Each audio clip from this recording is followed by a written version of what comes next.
जैसे आपने हाईकमांड केजरीवाल जी के बारे में बात की, जिस हिसाब से उनके पर घोटाले का जो मुकदमा हुआ, उन्हें जेल गए, तो एक ऐसी पार्टी कहीं ना कहीं जिसने इतने सारे घोटाले किए। जिस दिन मोदी जी उतरेंगे ना अमित शाह जी पे और मोदी जी पे कितने घोटाले निकलेंगे उसका आप हिसाब भी नहीं लगा सकते। खुद खंबे पे खड़े होकर बिजली की तारें ठीक किसने करी? केजरीवाल। मोदी जी ने की? किसी खड़े खंबे पे चढ़े, खंबे के पास भी डर के मारे खड़े ना हो मोदी जी। इतना डरपोक आदमी है, 56 इंच का सीना।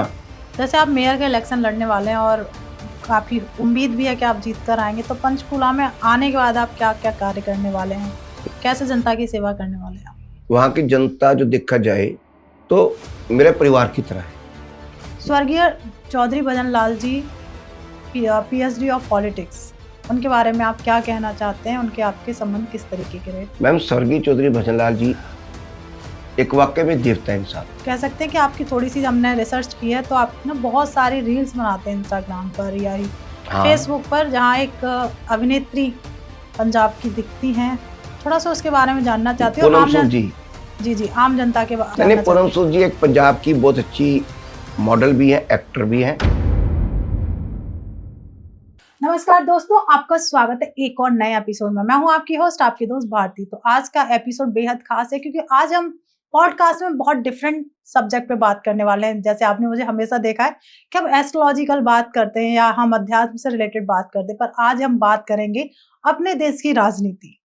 बात करेंगे कि राजनीति में बहुत उतार और चढ़ाव आते हैं, उनके पीछे क्या है। एक नेता सामने जनता के बहुत सारे मैनुअल रखते हैं, पर एंड ऑफ द डे कुछ रिजल्ट नहीं आता। तो आज का पॉडकास्ट बेहद खास है क्योंकि उन कड़वे सवालों के जवाब देने के लिए हमारे स्टूडियो में एक ऐसे नेता हैं जो आम आदमी पार्टी से अभी पंचकूला में ज्वाइनिंग कमेटी के चेयरमैन नियुक्त किया गया है, और बड़े सम्मान के साथ, जहां उन्हें कहा जाता है कि वो ग्राउंड लेवल पर जनता की सेवा करते हैं। उनके इस प्रदर्शन को देखते हुए उन्हें राजनीति के बड़े नेताओं ने उन्हें बहुत अच्छी उपाधि दी है और बहुत कुछ उन्होंने ऐसा किया है जिसमें हम आज के पॉडकास्ट में चर्चा करेंगे। जैसे उन्होंने बहुत सारी पार्टी को देखा है, उनके कार्य करने के तरीके को देखा है, तो ये आप एंड ऑफ द डे, मतलब एंड ऑफ द पॉडकास्ट आपके सारी क्लियर हो जाएंगे कि हम क्या चर्चा करने वाले हैं, किस पे करने वाले हैं। और जैसे आपने सुना है पंचकूला के बारे में, अभी हमारे साथ हमारे स्टूडियो में मौजूद हैं फॉर्मर डिप्टी मिनिस्टर के ओएसडी सर।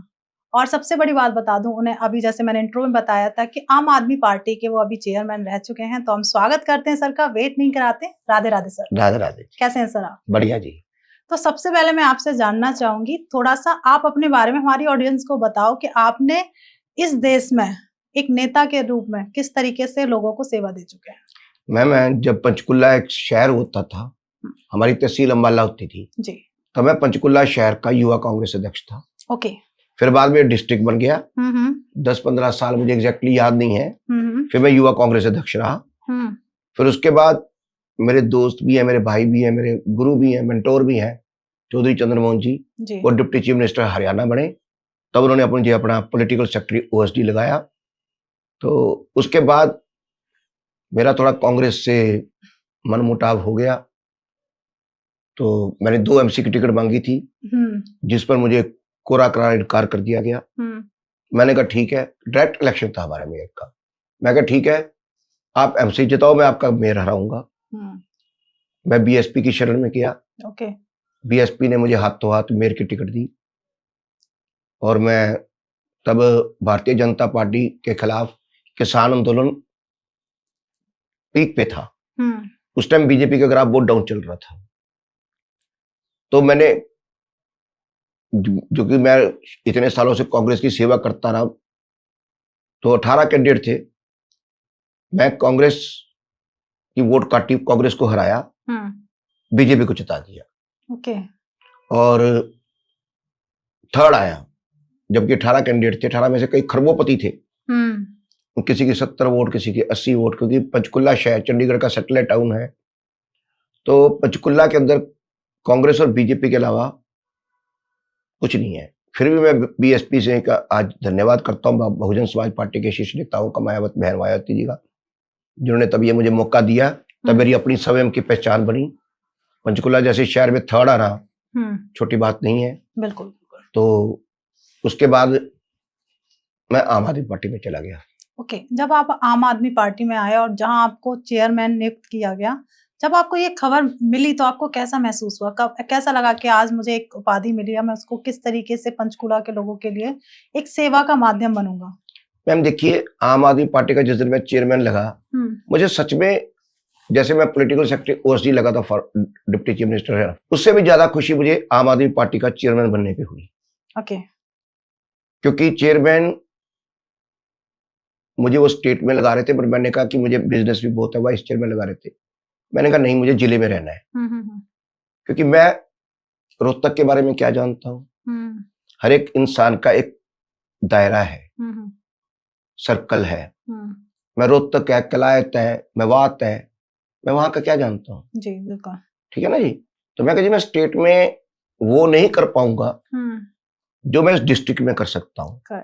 इस डिस्ट्रिक्ट की जो जनता जनार्दन है, क्योंकि पहले कालका पंचकुला एक हल्का होता था, कुछ समय बाद वो जो होता है कॉन्स्टिट्यूएंसीज बढ़ती हैं, जी, जी, जी। कालका अलग हो गया, पंचकुला अलग हो गया। कालका के अंदर मोरनी भी आता है, मोरनी हिल्स बड़ा फेमस है। जी, जी, जी।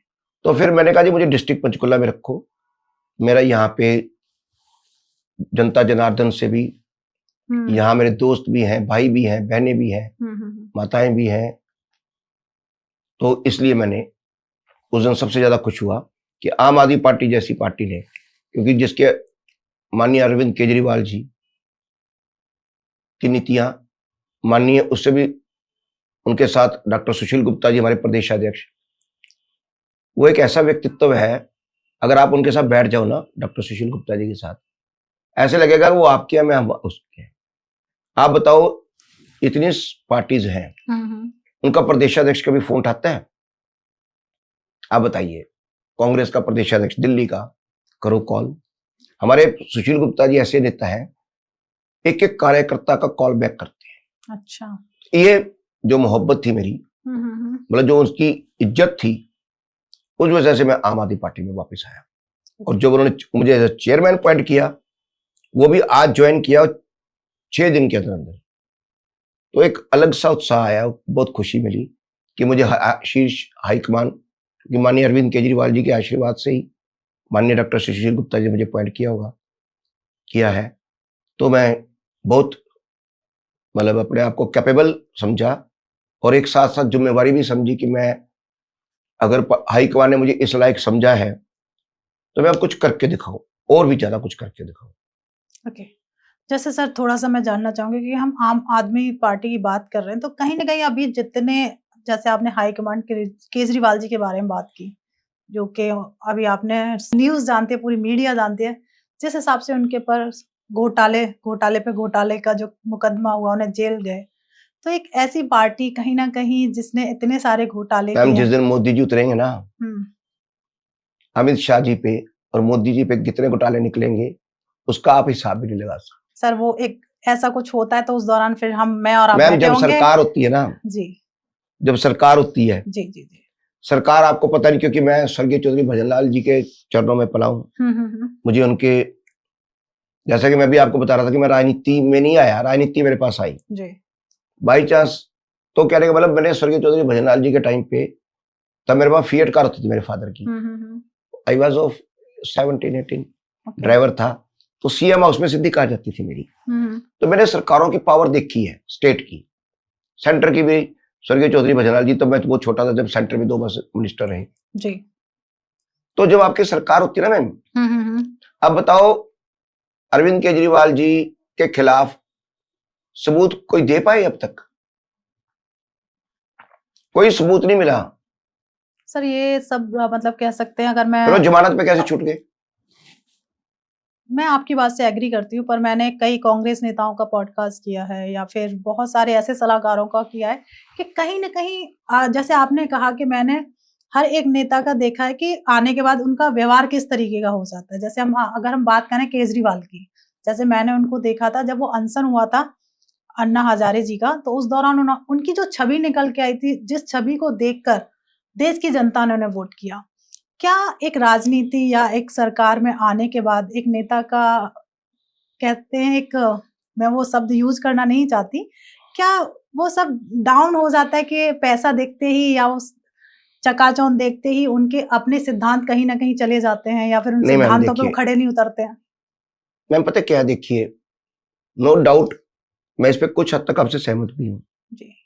जब तक आदमी किसी पोस्ट पे नहीं बैठता, एक कहावत है, जब भगवान सुंदरता देता तो नजाकत अपने आप आ जाती है। तो जब हम बैठते हैं सीएम बन के या डिप्टी चीफ मिनिस्टर बन के या ओएसडी बन के, हमारे आसपास आईएएस, आईपीएस, एससीएस, हरियाणा में एससीएस होते हैं, हरियाणा सिविल सर्विसेज, एससी, एक्सियंस, ऐसे बात करते हैं कि हमारे आसपास, मुझे हमें सही मायने में बताऊं तो कानून क्या है। जब हम नेता बन के भाषण देते हैं और जब हम कुर्सी पे बैठते हैं तो प्रैक्टिकल चीजें बड़ी अलग होती हैं। बिल्कुल बिल्कुल एग्री। कानून के दायरे के अंदर काम करना पड़ता है, सेंटर से कौन सा क्या पास होएगा, स्टेट में कौन सा कानून है, हाँ जी, और हम इसमें किस लिमिट तक जा सकते हैं। अब हमें डिपार्टमेंट दे दिए 2-3 जी, उसका बजट ही सारा 3 करोड़ था। 3 करोड़ में उसके स्टाफ की सैलरी नहीं दी जा रही थी जी, है ना जी। हमने, ठीक बात है आपकी भी, नेता बदल जाता है। मुझे एक मौका मिल रहा है आम जनता की तरफ से कुछ ऐसे सवाल पूछने का, बहुत तो अच्छी मुझे बात लगा है कि मैं आपसे वो सवाल करूं, क्योंकि कहीं ना कहीं आम आदमी पार्टी के आप नेतृत्व में हैं अभी, तो होता है ना कि मैं किसी पार्टी के साथ नहीं हूँ, मुझे किसी को ना नीचा दिखाना है ना किसी को ऊपर, सिर्फ एक आम जनता के वो सवाल जो हमेशा पूछना चाहते हैं कि देखिए, जब एक नेता एक इलेक्शन जब लड़ता है ना, तो उसका एक मैनिफेस्टो होता है, चाहे वो एक प्रधान का हो, चाहे एक राजनेता एमसी का हो, चाहे नेता एमएलए का हो, चाहे एमपी का हो। बिल्कुल। तो एक जो मैनिफेस्टो होता है उसमें ना इस तरीके से दिखाया जाता है कि अगर मैं इस बार आया तो ये, मैं गाजियाबाद से हूँ, कि गाजियाबाद को चमका देंगे, हर तरीके से सेवा का देंगे, जनता को बहुत कुछ देने वाले, पर एंड ऑफ द डे जनता बड़े प्यार में आके नेता भी चुन लेते हैं, पर एंड ऑफ द डे नेता अपनी दुनिया में मस्त हो जाते हैं, जनता वहीं के वहीं रह जाती है, फिर से एक नया नेता ढूंढती है जो उनकी उम्मीदों पे खरा उतरे। मैम आपसे एक छोटा सा सवाल करूं? बिल्कुल। आपके घर की जो आमदन है जी, आपको पता होगी? बिल्कुल। आपके हस्बैंड को पता होगी? जी जी जी। आपके बच्चे तो कहते होंगे पापा हमें मर्सिडीज चाहिए, ऑडी चाहिए। बिल्कुल। आप प्रधानमंत्री बन जाओ घर की, चाहे आपके पति बन जाए, इनकम ऑफ सोर्स तो वही रहा ना ma'am. Right, income of source तो वही रहा ना। तो इनकम ऑफ सोर्स के हिसाब से आप गाड़ी परचेज करोगे। बिल्कुल। एप्पल परचेज करो, एप्पल का फोन, चाहे कुछ भी ले लो, जारा का, गुच्ची का बैग, कुछ भी। बिल्कुल। आप एक बार बताइए मुझे, हमारे देश में, मैं आप ही से सवाल करता हूँ जी, जब आप ग्रोसरी खरीदने जाते हो, चलो अब तुम डी मार्ट आ गया, ये कुछ आ गया, जी जी जी, इनवॉइस आता है, आप किराने की शॉप पे जाते हो, कभी बिल मांगा आपने? और हमेशा नहीं। चलो अब ये शुरू हो गया, मैं मानता हूँ, अब डी मार्ट हो गया, सुपरमार्केट सारी बात बिल के साथ, क्योंकि अगर बिल नहीं, आज भी गांव में, जितने गांव हैं जो पुराने शहर हैं, किराना बिक रहा है, कोई जीएसटी नहीं, कोई, पहले सेल टैक्स होता था, अब जीएसटी आ गया जी। हमारे एक बार राजीव गांधी जी ने कहा था कि अभी तक हम 100 रुपए में से 2 रुपए इनकम टैक्स या टैक्स वसूल नहीं कर पा रहे, 2 रुपए भी। अगर हम 5 रुपए पे भी आ गए ना जिस दिन, तो हमारा देश बहुत अमीर हो जाएगा। जैसे आपका घर है, उसका एक बजट है, ऐसे एक देश का बजट है। प्रधानमंत्री चाहे मोदी जी बन जाए, चाहे राहुल गांधी जी बन जाए, जब सोर्स ऑफ इनकम देश का वही रहेगा। सबसे पहले मैं, देखो, जनता जनार्दन से माफी मांगता हूं, मैं बोल रहा हूं, टैक्स कौन देता है? जनता जनार्दन कहां दे रही है? हर चीज में टैक्स, अब तो खाने नहीं, अब देखो, अब थोड़ा शिकंजा कसा है। अभी भी देखो, आप जो गूगल पे कर रहे हो उसका कोई रिकॉर्ड नहीं है, जीपे कर रहे हो, कुछ भी हो, किराने की देखो, सुनो, जो किराने की दुकानें सिंपल है, चाहे टिक्की बेच रहा है, कहाँ है वहां टैक्स? चाहे समोसा बेच रहा है, कहाँ है वहां टैक्स?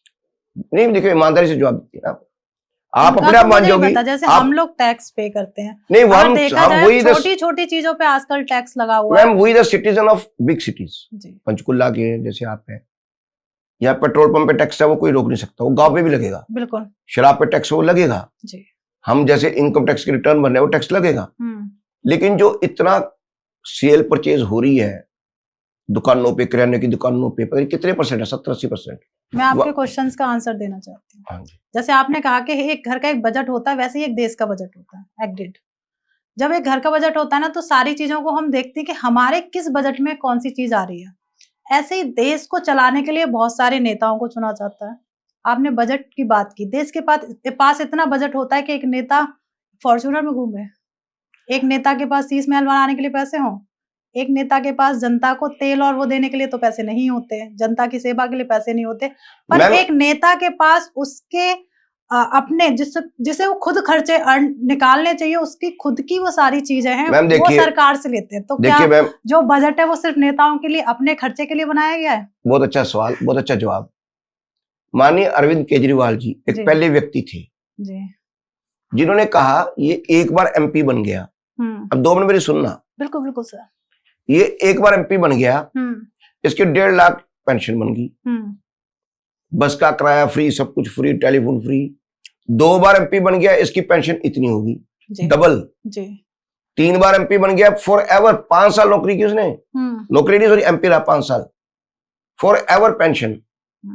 10 साल बन गया डबल पेंशन, 3 बार बन गया ट्रिपल पेंशन, 3-4 लाख पहुंच जाती थी। 5 बार बन गया तो मैम 8-10 लाख, मुझे नहीं एग्जैक्टली फिगर नहीं मुझे पता। इन्होंने कहा कि जनता जो टैक्स भर रही है उनको ट्रेन भी फ्री नहीं है, कुछ भी फ्री नहीं है। किसने कहा ये बात? आप अपने मुंह से बोलिए। बिल्कुल बिल्कुल केजरीवाल ने बोली। जब से वो आए उन्होंने बहुत सेवाएं दी हैं। सुनो मेरी बात सुनो, पहले जवाब सुनो। पहले सर नेता का क्या, ट्रेन भी फ्री, टेलीफोन भी फ्री, हवाई यात्रा भी फ्री।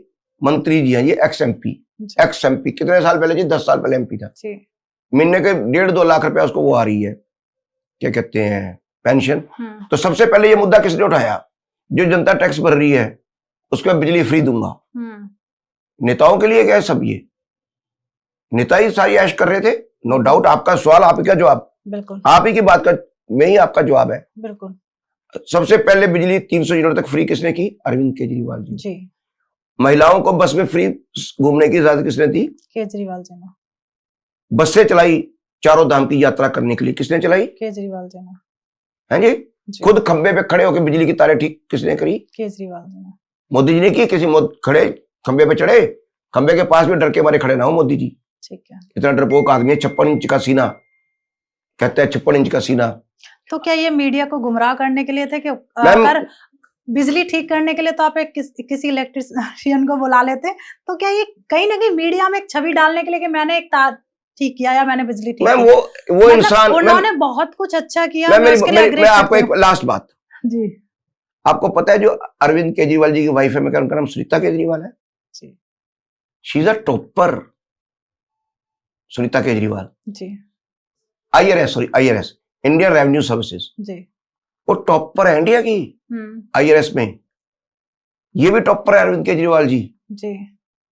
तो मैम मर्सिडीज, ये जो फॉर्च्यूनर आप कह रहे हो, इनकी सैलरी इतनी थी, ये अफोर्ड कर सकते थे। मेरा टारगेट सिर्फ केजरीवाल और उनकी वाइफ नहीं थी, मैं हर उस नेता के लिए बात कर रही हूँ। हाँ मैं मानता हूँ, हर एक जिला से। तो जो जिन लोगों ने, जिनके पास ऑलरेडी इतना सैलरी पैकेज था IRS का, कमिश्नर लेवल का रैंक, हाई लेवल के कमिश्नर, फॉर्च्यूनर उनके लिए क्या है, मर्सिडीज क्या, शीश महल क्या उनके लिए, बिल्कुल उस व्हाइट सैलरी में से ही वो बना सकते थे।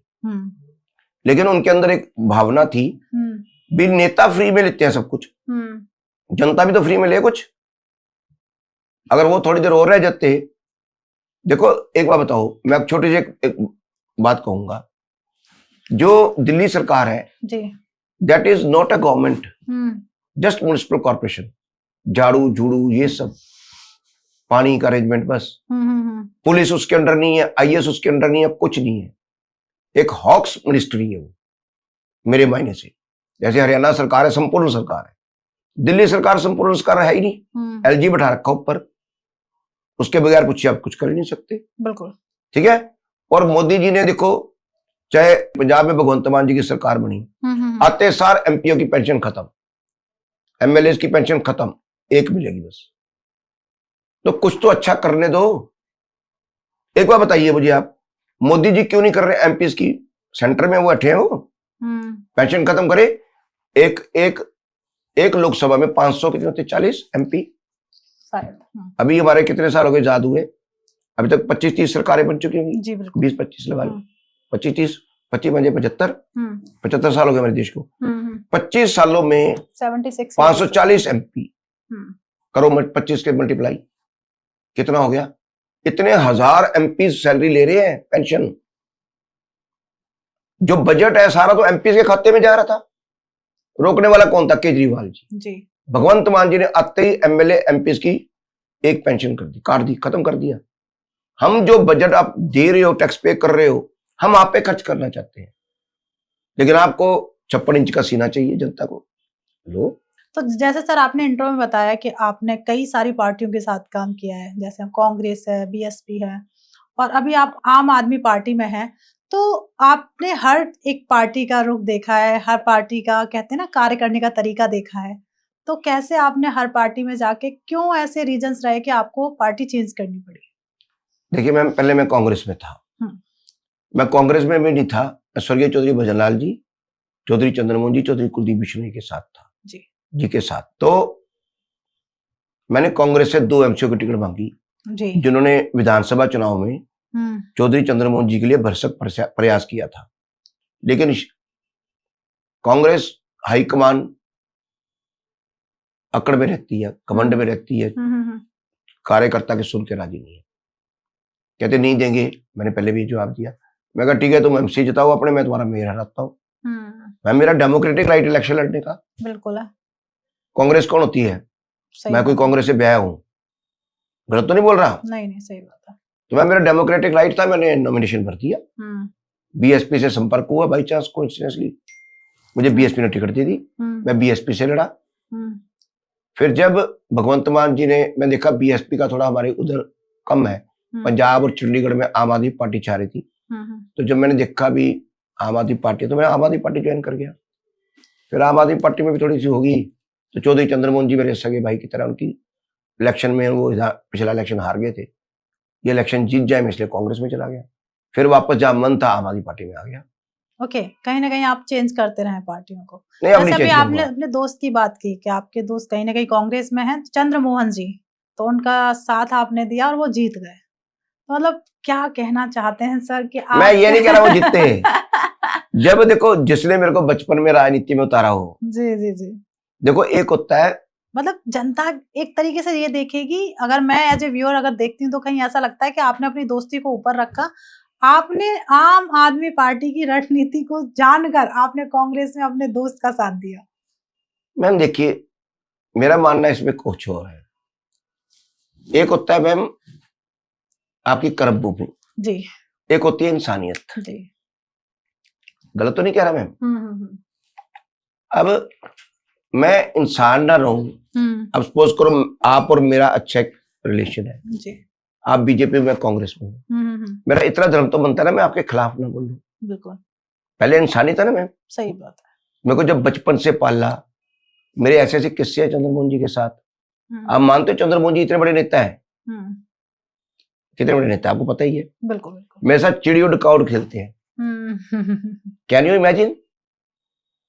नो। चिड़ी उड़ काउड, जिसके खरबोर बिजनेस हो, मुझे नहीं पता कितने बिजनेस हैं उनके, जिनका इतना नाम है, जो अभी आप देख रहे थे उनके बारे में जी। चिड़ी उड़ काउड, इतना बड़ा आदमी डाउन टू अर्थ होगा, इतना कभी सोचा है? सोचा कभी आपने? बिल्कुल भी नहीं। और लूडो, मेरे साथ, मेरे को प्यार से पंगा कहते हैं जी। तो पंगे आजा, आज एक भी गेम जीत के दिखा दे। मैं पहले लूडो में हारा, सांप सीढ़ी में हारा, चिड़ी उड़ काउड में हारा, सुबह से शाम होगी हर गेम में हारा जी। ये मेरे बचपन की बातें हैं, अब तो 50 हो गए। तो मतलब जिसके साथ मैंने जिंदगी भर बताई हो, मेरी एक इंसानियत भी थी। एक बार उनको विधानसभा पहुंचाना था, वो मैंने पहुंचा दिया, मैंने नहीं पहुंचाया, उस वक्त उनके साथ जाके खड़ा हो गया। आम आदमी पार्टी छोड़ दी, उनके कंधे से कंधा मिला खड़ा हो गया, मेहनत की, कार्य किया। जब वो विधानसभा पहुंच गए, मैं अपना इंसानियत का धर्म पूरा किया। अब आम आदमी पार्टी का था, हूं, रहूंगा। क्या बात है, बहुत बढ़िया सर। जैसे जब आपको चेयरमैन चुना गया तो डॉक्टर सुशील गुप्ता जी ने कहा कि आपको ना ग्राउंड लेवल पर बहुत अच्छी आपकी पकड़ है और बहुत अच्छा आप ग्राउंड लेवल पर काम करते हैं, तो उस पर आपके क्या विचार? मैम देखो, मैंने खुद कहा कि मैं राजनीति में कभी आया नहीं, बाई चांस इलेक्शन था चौधरी चंद्रमोहन जी का पहला, तो वो डोर डोर करना था। मेरे फादर सेंट्रल गवर्नमेंट में है, वो टूर पे जा रहे थे, वो प्रेसिडेंट थे RWA के, रेजिडेंट वेलफेयर एसोसिएशन के। तो एक जनरल सेक्रेटरी होते थे, पूरी जी अब इस दुनिया में नहीं है, उन्होंने कहा बड़ा प्रधान नहीं आ रहा तो कोई बात नहीं, छोटा प्रधान बड़े प्रधान से भी ज्यादा पावरफुल है मेरे बारे में। मैं तब की 16-17 साल का बच्चा था, तो डोर डोर पे मेरे को ले गए। मुझे नहीं पता ये सीएम के बेटे हैं चौधरी कुलदीप बिश्नोई जी। डोर डोर हुआ, दोस्ती बन गई। 2 साल बाद चंद्रमोहन जी से दोस्ती बन गई, प्यार बन गया, तो पारिवारिक बन गया। तो मेरे को ये लगा, मतलब बहुत बचपन से उन्होंने बातें सिखाई, गांव के लोगों में कहीं ना कहीं सच्चाई होती है। जी बिल्कुल। शहर पंचकुला शहर में पड़ोसी को नहीं जानता, लेकिन हमारा पंचकुला शहर फिर भी ऐसा है, यूनिटी है। सेक्टर के लोग आपस में बात करते हैं, सब कुछ करते हैं। चंडीगढ़ में देख लो, पड़ोसी से बात नहीं करता। पर जो गांव है, गांव वालों से पता नहीं मेरा क्या रिश्ता हो गया। आप शुरू हो जाओ, खड़क मंगोली है उधर, उसके आगे नाडा साहब गांव आ जाता है, उसके बाद मोगीनंद आता है, मदनपुर आता है, फिर उसके आगे रामगढ़ आता है, खटोली आता है, खटोला आता है, रेहोड़ आता है, बहुत सारे गांव आते हैं। तो मैम गांव के लोगों से मेरा मतलब बाई चांस ही ऐसा रिश्ता बनने लग पड़ा। गांव के बड़े बुजुर्ग भी कई बार पंचायती फैसले कराने होते थे, तो मैं राजनीतिक आदमी तो था नहीं, मैं तो एक सरकारी कर्मचारी का बेटा। ठीक है, तगड़े अफसर थे मेरे फादर, नो डाउट। तो मैंने राजनीति कभी करी नहीं, जिसके साथ बैठा उससे दिल से प्यार बनता चला गया। और गांव में, एक गांव में आज भी मैं कम से कम 4-4, 5-5 घरों में मांग के रोटी खा सकता हूँ। ऐसा प्यार बन गया, अधिकार मिल गया। क्या बात। तो वो गया, तो होता क्या है कि दुख सुख में जाना होता है, शादी ब्याह में जाना होता है, लेकिन मैं राजनीतिक आदमी नहीं था। मेरा जिससे भी प्यार बना, चाहे रेहोड़ गांव है, चाहे बरवाड़ा है, चाहे कामी है, कई गांव है हमारे, एक नया ग्राम है, तो उनके साथ मेरा ताल्लुकात ऐसे बन गए जैसे पर्सनल रिलेशन होते हैं। इसलिए डॉक्टर सुशील गुप्ता जी ने कहा कि उनके गांव में तगड़े ताल्लुकात हैं। क्या बात है, बहुत सुंदर सर। जैसे आम जनता को ना हेडलाइन पता होती है, पर सरल भाषा में पता नहीं होता कि एक ज्वाइनिंग कमेटी चेयरमैन करता क्या है। थोड़ा सा सरल भाषा में बताइए कि उनका कार्य किस तरीके से ग्राउंड लेवल पर लोग करते हैं। मैम ज्वाइनिंग कमेटी का मतलब होता है कि जो भी ज्वाइन करेगा डिस्ट्रिक्ट पंचकुला में, वह मैं करेगा और मैं ज्वाइनिंग करवाऊंगा। Okay, joining. जैसे आपको भी अगर मैं चाहूँ पटका पहना सकता हूँ कि आप आम आदमी पार्टी में आपका स्वागत है, ज्वाइनिंग उसको कहते हैं। ओके। तो सर एक चीज मुझे बताइए, जैसे आपने अपने फ्रेंड चंद्रमोहन जी के लिए बोला कि उनके साथ आपके काफी अच्छे संबंध रहे हैं, थोड़ा सा हम उनके बारे में जानना चाहते हैं, क्योंकि कहीं ना कहीं वो बहुत उनकी हेडलाइन रह चुकी है, कहीं ना कहीं धर्म परिवर्तन को लेके। थोड़ा सा उस पर आप हमें बताइए।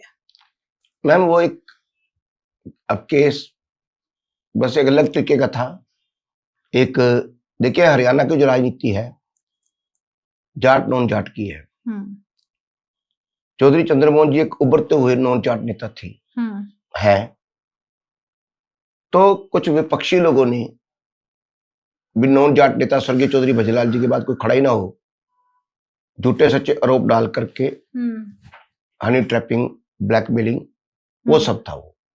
वैसे सही मायने में मैं अगर बताऊं, आज भी चंद्रमोहन जी हालांकि इतने बड़े नेता है, कदावर नेता, मैंने जैसे अभी बताया, वो मेरे साथ चिड़ी और काउड भी खेलते हैं, लूडो भी खेलते हैं, सांप सीढ़ी भी खेलते हैं। वो बहुत जमीन से जुड़ा हुआ आदमी है, बहुत जमीन से जुड़ा हुआ आदमी है, और क्यूट सा बच्चा कहूंगा मैं उनको। लोगों के लिए ठीक है, चौधरी चंद्रमोहन जी ये हो गया वो हो गया, उनके बारे में अफवाहें फैल रखी है, बट बहुत ही शरीफ और नेक इंसान। एक बार की बात है, मेरे को वॉमिटिंग होगी। ये बंदा इतने बड़े नेता का बेटा वहां जाके बिस्लरी की बोतल ला करके मेरा मुंह साफ कर रहा है अपने हाथों से, कपड़े मेरे ऐसे साफ कर रहा है। तो वो उस बंदे जैसा धरती पे व्यक्ति मुझे ना मिला है, ना मिलेगा, आई थिंक सो। ये जो आपने अफवाहें सुनी है वो सारी गलत है। कह सकते हैं कि आपकी थोड़ी सी हमने रिसर्च की है, तो आप ना बहुत सारी रील्स बनाते हैं इंस्टाग्राम पर या फेसबुक पर, जहाँ एक अभिनेत्री पंजाब की दिखती हैं। थोड़ा सा उसके बारे में जानना चाहती हूँ। पूनम सूद जी। जी आम जनता के पूनम सूद जी एक पंजाब की बहुत अच्छी मॉडल भी है, एक्टर भी है। लाके आई गिराए गाटे वादे कदे अंदर राखी सदा काफी मैं भी पाया रख ले तजन पे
हम्म, काफी मूवीज उनकी रिलीज हुई हैं, जी।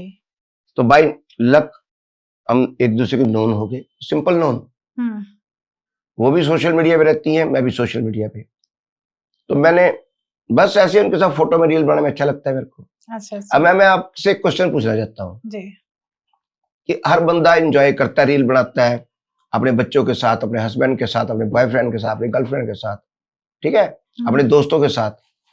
नेता को ऐसा क्यों उम्मीद की जाती है कि कुर्ता पजामा पहने, डांस वो ना करे, हम्म, ड्रिंक वो ना करे, हैं जी, रील्स वो ना बनाए। जी जी जी। मैम आफ्टर ऑल हम भी ह्यूमन बीइंग है। राइट, सही बात है। मैंने अपना मेंटल लेवल, स्ट्रेस लेवल खत्म भी करना होता है। हम्म, मेरे को अच्छा लगता है पंजाबी म्यूजिक, हिंदी म्यूजिक, उसके ऊपर रील्स बनाना। मेरा कोई किसी के साथ कोई गलत कनेक्शन तो है नहीं, जी। अच्छी दोस्ती है। तो इसको मैं मानता हूं कि दुनिया इसको गलत वैसे देखती है, बट जब आप बच्चा बच्चा रील बना रहा है तो हम नेताओं को क्या पाबंदी है? मैंने क्या ऐसा किया या मैं कहीं कब पकड़ा गया हूं या कुछ? तो I damn care of this questions, है ना। जो मेरे मन को अच्छा लगेगा, है ना जी, जी। कानून के दायरे में रह के वो मैं जो करूँगी। आम बंदा कर रहा है वो मैं करूंगा। बिल्कुल। मैं आम इंसान की तरह जीतता हूँ, आम इंसान की तरह रहूंगा, चाहे रील्स बनाऊं, चाहे इलेक्शन जिताना जिताओ, हराना हराओ, मुझे कोई परवाह नहीं उस बात की। क्या बात है। तो आप पंचकुला में, जैसे आप चेयरमैन चुने गए, अब मेयर के भी इलेक्शन शायद आने वाले हैं, तो क्या रणनीति चल रही है, किस तरीके का माहौल रहने वाला है पंचकुला में अभी आने वाले समय में? मैं मेयर का चुनाव लड़ेंगे और इस बार जीत के दिखाएंगे। पिछली बार मैं थर्ड आया, इस बार पूरा, क्योंकि देखिए पंजाब सरकार ने इतने बड़े बड़े स्टेप्स उठाए, मान सरदार भगवंत मान जी के उसमें, माननीय केजरीवाल जी को तो आज दिल्ली में इलेक्शन करा लो, वापस माननीय केजरीवाल जी आएंगे। और सरदार भगवंत मान जी ने, तहसीलदारों ने कह दिया हम रजिस्ट्री नहीं करेंगे, वो कहते कोई बात नहीं जी। मैं प्रिंसिपलों की ड्यूटी लगा दूंगा। तहसीलदार आपको पता है पैसा खाते हैं जी। मकान के रजिस्ट्री में, कहते हैं बताओ, मैं प्रिंसिपल को, लेक्चररों को, ऐसे बहुत सारे स्टेप्स सरदार भगवंत मान जी ने किए जो अब तक पंजाब में किसी ने नहीं किया। उसका असर चंडीगढ़ पंचकुला में दिख रहा है। तो हम इस बार कांग्रेस और बीजेपी दोनों को मिट्टी में मिलाने की कोशिश। ओके, जैसे आप मेयर का इलेक्शन लड़ने वाले हैं और काफी उम्मीद भी है कि आप जीत कर आएंगे, तो पंचकुला में आने के बाद आप क्या क्या कार्य करने वाले हैं, कैसे जनता की सेवा करने वाले हैं? मैम जनता, वहां की जनता जो देखा जाए तो मेरे परिवार की तरह है। वहां की जनता को मैं, चाहे राजीव कॉलोनी हो, इंदिरा कॉलोनी हो, चाहे गांव हो, कि कोई बहन बनी हुई है, कोई बेटा बना हुआ है, कोई दोस्त बना हुआ है, कोई कुछ बना हुआ है, तो पंचकुला एक तरीके से मेरे लिए परिवार है जी। और मैं समझता हूं कि भी मैं क्या करूंगा पंचकुला के लिए। मैं समझता हूं मेरी सोच थोड़ी अलग है। नेता कभी भी अपने आप को बाउंड नहीं कर सकता। जनता की हर समस्या नेता का कर्तव्य है। ओके, ठीक है, सही बात है। जनता कह दे जी मेरा बच्चा हॉस्पिटल में एडमिट है, आप डॉक्टर को फोन करो, करना पड़ेगा मुझे। हम्म। जनता कह दे जी भी ये पुलिस वाला मुझे तंग कर रहा है, वो म्युनिसिपल कॉर्पोरेशन के अंदर नहीं आता, मेयर के पावर के अंदर नहीं है वो, लेकिन मुझे वो भी करना पड़ेगा कि भाई क्यों तंग कर रहा है शरीफ आदमी को। सही बात है। जनता कह दे जी मेरा वीजा नहीं लग रहा, भाई बात करा, कौन सा अफसर है पासपोर्ट ऑफिस में, ठीक है ना जी। तो जो नेता होता है मैम, उसका आप कोई पैमाना नहीं कर सकते। जनता कभी भी उठ के कोई भी काम बता सकती है, और वो काम करना मेरा धर्म है, बिल्कुल इट्स माई ड्यूटी। तो मैं किसी एक पैरामीटर में नहीं बन के रह सकता। कई बार के जैसे फॉर एग्जांपल कोई कहता है जी मेरी बहू के साथ झगड़ा हो गया, मेरी बहू तंग करती है, तो मैं वहां जाता हूं, समझाने की प्रयास करता हूं, ताकि दोनों का मतलब, अब मैं बताऊं अपने कार्य कैसे आपको एक्सप्लेन करूं, कार्य अपने कैसे एक्सप्लेन करूं। सही बात। बहुत सारे काम होते हैं मैम। नेता अपने आप को एक वो जो कहते हैं मैनिफेस्टो में नहीं बांध के रख सकता। नेता एक ऐसी नौकरी है जो बिना तनख्वाह के 24 आवर की नौकरी है। आप मानोगे मैं 11 बजे तक फोन पे अलर्ट रहता हूं, जैसे कई बार रात को एंजॉय भी करना होता है, ताकि पता नहीं कब किसको मुसीबत में फंसा मुझे कॉल कर ले जी। तो मैं 11 साढ़े 11 तक फोन पे एक्टिव रहता हूँ, उसके बाद सोता हूँ। ओके। तो एक नेता का अपना पारिवारिक संबंध किस तरीके का रहता है? पारिवारिक संबंध में बहुत अच्छा रहता है। पारिवारिक संबंध में देखो मैम, ये आपके अपने ऊपर है। मैं राजनीति को परिवार में नहीं लाता, परिवार को राजनीति में नहीं लाता, व्यापार को ना राजनीति में लाता ना परिवार में लाता। जिन लोगों, क्योंकि मैं सबसे बड़ी बात करना चाहता हूँ, बहुत कम उम्र में मैं जिस स्वर्गीय चौधरी भजनलाल जी का, चौधरी चंद्रमोहन जी का साथ मिला, तो मैं कुछ गहराई से राजनीति को समझ गया, कैसे टाइम देना है लेना है। तो एक एक रात में 70 शादियां, 6-7 बजे शुरू होना, रात के 11:30 तक 1 पे टिक 2 पे टिक थी, 70 शादियां कवर। अरे एक रात में।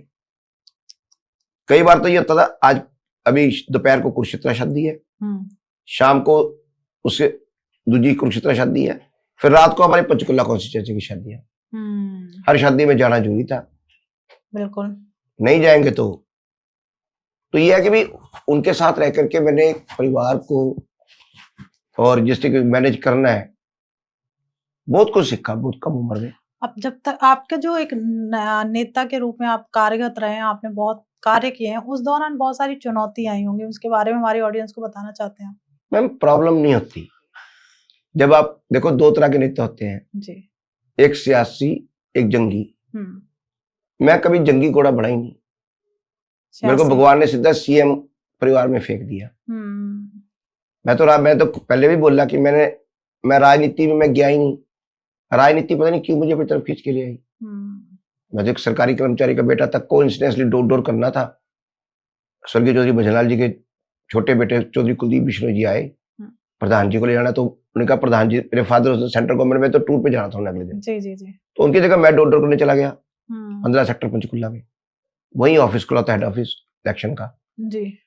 तो वहीं से प्यार बनता चला गया। मैं राजनीति में नहीं आया कभी भी, लेकिन हाँ राजनीतिक आदमी के साथ रहा तो राजनीति में आ गया। स्वर्गीय चौधरी भजनलाल जी पीएचडी ऑफ पॉलिटिक्स, उनके बारे में आप क्या कहना चाहते हैं? उनके आपके संबंध किस तरीके के रहे? मैम स्वर्गीय चौधरी भजनलाल जी एक वाकई में देवता इंसान थे, बहुत ही सुलझे हुए इंसान। आपको 2-3 बातें उनकी छोटी छोटी बताता हूँ। जब मैं पॉलिटिकल सेक्रेटरी ओएसडी लगा तो मेरी कार पे लाल बत्ती लगी, मैंने कार में होटल लगवाया, जेट ब्लैक फिल्मिंग करवाई।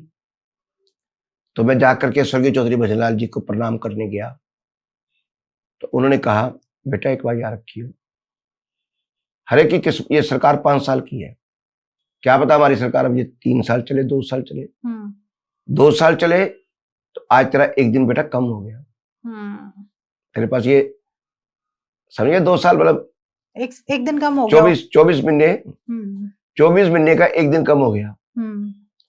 तो इस घमंड में मत रहियो, लाल बत्ती आनी और जानी है। कभी मोहल्ले में अपने एरिया में हुटर बजाता हुआ लाल बत्ती जला के मत जाइयो, मैंने कहा जी क्यों, मुझे तो शौक ही बहुत है। मुझे तो शौक था लाल बत्ती का, जेट ब्लैक फिल्मिंग का, बच्चों को होता है। मैं तो मेरी उम्र बच्चों 32 था मैं शायद, 28, 30, 32। तो मैंने कहा, उन्होंने कहा कि भी जब उतर गई ना फिर किस मुंह से जाएगा। सही बात है। तो मैंने लाल बत्ती उखाड़ के फेंक दी, वोटर भी उखाड़ के फेंक दिया। उन्होंने कई बातें मैं मुझे समझाई, बेटा इस तरीके से जब भगवान हाथ में ताकत दे, हो सके सुबह उठते ही भला करने की सोच, दोपहर को भला करने की सोच, रात को भला करने की सोच, क्योंकि ऊपर वाले ने ये इनायत बख्शी है आपको, राइट, ये पावर, आप किसी का भला कर सको। अगर भला करते रहोगे तो ये इनायत और बढ़ेगी, ऊपर वाले की रहमत और बढ़ेगी आपके ऊपर। ठीक है ना जी। तो मतलब स्वर्गीय चौधरी भजनलाल जी, मतलब आज मैं एक बात कहूंगा कि वो स्वर्ग में हम नरक में। उन्होंने ऐसी ऐसी बातें, बड़ा हंसा खेला करते थे। उनकी सोच इस दुनिया से अलग थी। जैसे मैं कहूं कि भी कलयुग में सतयुगी इंसान आ गया। मेरी बहन की शादी में चंद्रमोहन जी कहीं बिजी हो गए थे, चौधरी चंद्रमोहन जी कहीं बिजी हो गए। 2.5 घंटे मेरी बहन की शादी में बैठे रहे स्वर्गीय चौधरी भजनलाल जी, लड़के वालों को ये दिखाने के लिए भी ये बच्ची मेरी है। तो देखो स्वर्गीय चौधरी भजनलाल जी 2.5 घंटे बैठना एक शायद कितनी बड़ी बात है। सही बात है। और क्योंकि होता क्या है मैम, जब वीवीआईपी आ जाता है ना, वीवीआईपी, वो तो वीवीआईपी रहे। नरसिम्हा राव साहब के टाइम पे, स्वर्गीय नरसिम्हा राव जी की सरकार में अहम भूमिका थी उनकी। ठीक है, इंदिरा गांधी जी के साथ में इनकी, स्वर्गीय इंदिरा गांधी जी की अहम भूमिका थी। तो जब वीवीआईपी आ जाता है ना तो आदमी बाउंड हो जाता है, बिल्कुल बाउंड हो जाता है। तो मैं ऐसा लगा कि जैसे गद्दे पे नीचे बैठ गए, गद्दे बिछे हुए थे, उन सर्दियां थी, एक कमरे में गद्दे लगे हुए थे, नीचे गद्दे पे बैठ गए। वो कहते मैंने कुछ भी नहीं बैठा, गद्दे बैठ। और मतलब कहते मैंने कुछ नहीं खाना बेटा शादी में। मेरे पापा थे, मेरे बहन के होने वाले उस दिन ससुर बन गए थे, शादी थी, उनके साथ ऐसे 2.5 घंटे बैठे रहे। तो मतलब वो एक अलग ही शख्सियत थी। तो मैं समझता हूँ कि जब से ये अब नेता नहीं है, नेता पुराने जमाने में हुआ करते थे, जिनके एक इशारे से वोट बदल जाती थी। सही बात है। अब वो नेता नहीं रहे जिनके कहने पे वोट पड़ रही है। अब तो ठीक है, जो समय आ गया वो है, अब नेता नहीं रहे मेरे हिसाब से, पॉलिटिशियन नाम। तो अभी हम एंड की तरफ हैं, हमारी जो जनता है, हमारे जो व्यूअर्स हैं, उन्हें कोई मैसेज देना चाहते हैं आपसे? मैं यही कहना चाहूंगा कि देश आपसे है। जब तक हर नागरिक अपनी जिम्मेवारी नहीं समझता, जब तक नागरिक झूठ और सच का फर्क नहीं मानता, बिल्कुल, एक कॉन्सेप्ट, एक नेता कोई जादूगर नहीं है। सही बात है। हमारे हाथ में कोई छड़ी नहीं है, अलादीन का चिराग नहीं है कि हम ये कर देंगे वो कर देंगे। अब जैसे स्वच्छ अभियान है, कचरा कौन फैलाता है? नेता, आईएएस, सब फैलाते हैं जनता। ठीक है ना जी। तो समस्याएं हैं। आज मैं एक बात जरूर बोलना चाहता हूँ, लोग कहते हैं पॉलिटिशियन बड़े खराब होते हैं, पॉलिटिशियन तो बस, लेकिन मैं एक बात पूछना चाहता हूँ, आज भाई भाई का नहीं है, पड़ोसी पड़ोसी का नहीं है। सही बात है। बहन जीजे की नहीं है, जीजा बहन का नहीं है। ठीक है, ताऊ ताऊ भतीजों का नहीं है, भतीजे ताऊ के नहीं है। कोई किस पड़ोसी पड़ोसी का काम नहीं आ रहा, रिश्तेदार रिश्तेदार का काम नहीं आ रहे। कुलीग भी, जैसे एमएनसीज हैं, कुलीग भी एक दूसरे जलस कर रहे हैं। हमारे जैसे नेता लोग दिन में कम से कम, जैसे कोई चल के आ गया मेरे पास कि सर ये पानी नहीं आ रहा जी, एक्शन साहब को फोन कर दो, एसडीओ को कर दो, लाइट नहीं आ रही, एसडीओ को फोन कर दो। हम फिर भी बिना कुछ लिए 10 लोगों का भला तो करते हैं। सही बात, गलत तो नहीं कह रहा मैं? बिल्कुल बिल्कुल। आम आदमी करता है कोई भला? आपने मेरा इंटरव्यू लिया, मैं कर ले रहा हूँ। हाँ, आज की तारीख में कोई भाई बहन का काम नहीं कर रहा। देखो जो मैं देख रहा हूँ दुनिया, बहुत सारे लोग कर देते हैं, बहुत सारे लोग नहीं करते, मैक्सिमम लोग नहीं कर रहे मैम। जी। हमारे चंडीगढ़ पंचकुला में पड़ोस में कौन रह रहा है पता ही नहीं। अभी कुछ पाकिस्तान की बात बता रहा हूँ, जो कि हमसे बहुत पीछे है। उनकी एक स्टार की डेथ होगी फ्लैट में, मैं कहा 2 महीने में बॉडी मिली उसकी। पाकिस्तानी फिल्म स्टार थी ना, तो कई अखबारों में आती है कि वो बुजुर्ग औरत अकेली रह रही थी, बच्चे सारे फॉरेन थे, उसको मरे 15-20 दिन हो चुके थे। जब स्मेल आई तो लोगों ने दरवाजे खोले। तो हम नेता लोग तो बिना मोह के, इलेक्शन तो मैम 5 साल में एक बार आना था ना, सही बात है, वोट तो हमने एक बार लेनी है 5 साल में, लेकिन हम सेवा, जो बंदा आ गया हमारे पास, हम बिना लालच किए कम से कम फोन तो करते हैं। सही बात। तो मैं आम जनता से भी यही कहना चाहता हूँ कि एक दूसरे का साथ दो, मिलजुल के चलो और सच झूठ को देखना सीखो। और मैं परमपिता परमात्मा से गुजारिश करता हूँ, जो भी हमारे व्यूअर्स हैं या देखने वाले हैं, जो चाहने वाले हैं, उन सबको परमपिता परमात्मा दिन दुगनी रात चौगनी तरक्की दे। क्या बात है, इन्हीं थैंक शब्दों यू, के थैंक यू है। थैंक और यू आपको, सो मच अनिल सर, काफी अच्छा और लगा आपसे आपको भी बात आपका करके। धर्मसूत्र स्टूडियो में जो मैं आया, कसम से मुझे ऐसा लगा ही नहीं मैं किसी स्टूडियो में बैठा हूँ। मुझे आपका व्यवहार, आपका जो स्टूडियो है, थैंक यू आपका सो जो मच सर। सारा स्टाफ है, मैं परमपिता परमात्मा से फिर वो भी गुजारिश करूंगा कि आप दिन दुगनी रात दुगनी तरक्की करें। थैंक यू सो और मच मैं सर। प्राउड फील करूं कि धर्मसूत्रा में मैं गया था, भारती मैडम से मैं मिला था। वैसे मैं आपका फैन हूँ, मैं आपके काफी सारे पॉडकास्ट देख चुका हूँ, थैंक यू तो सो मेरे मच। पास कई ऑफर्स आए, पंचकुला भी, कई जगह पे, लेकिन मेरे को पता नहीं क्या हुआ, आपकी जो क्वेश्चनिंग का स्टाइल है ना, मुझे बड़ा पसंद आया। Thank you. मैंने आपकी सारी वीडियोस देख रखी है। पर भारती जी, मैं रहता हूँ पंचकुला, अब सोचो मैं गाजियाबाद आया हूँ। काफी दूर क्यों आया हूँ? सोचो, पॉडकास्ट।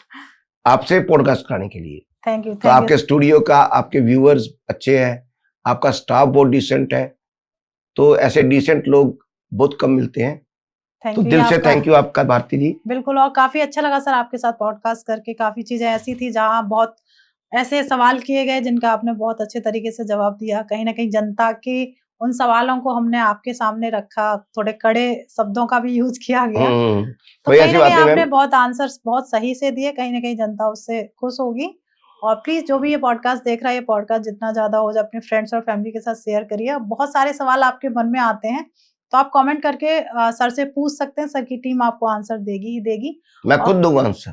बिल्कुल, सर आपको खुद आंसर देंगे, तो आप सर से कोई भी सवाल कर सकते हैं। आप पंचकूला से हैं, तो पंचकूला में जो भी आपकी प्रॉब्लम्स है, आप सर से कनेक्ट करके, हरियाणा में भी हो, कोई दिक्कत नहीं है, हरियाणा पंजाब हिमाचल जी, आप उनसे कनेक्ट कर सकते हैं। प्लीज चैनल जरूर सब्सक्राइब कर लीजिएगा। मिलते हैं एक नए एपिसोड में। जब तक आप अपने घर में स्वस्थ रहें, मस्त रहें। राधे राधे। राधे राधे।